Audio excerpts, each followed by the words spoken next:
dengan Lim Lee Eng. Lim Lee Eng ni adalah MP segambut. Dua-dua ni pun law. You tahu mereka buat apa? Mereka betul-betul salah gunakan kuasa mereka juga. Satu legal case 15,000.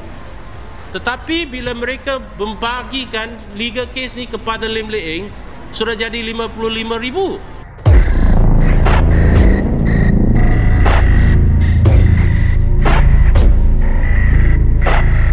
Berapa kali ganda? Saya tak faham lah. Mereka kedua-dua adalah peguam. Tetapi saya tak faham. Ini soalan rakyat senantiasa bangkitkan. Di mana mereka dapat kelulusan peguam lesen mereka? Di mana mereka belajar law?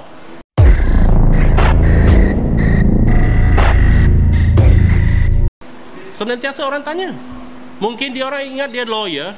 Kita orang awam ni kita tak faham. Hanya lawyer yang tahu apa itu law.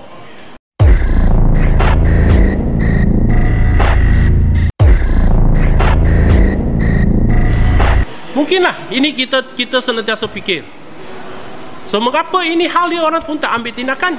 Mengapa mereka tak ambil tindakan? Yang itu bukti pun tak ada. Mereka kata kalau ada bukti mereka akan ambil tindakan. Mengapa sampai sekarang dia orang tak ambil tindakan?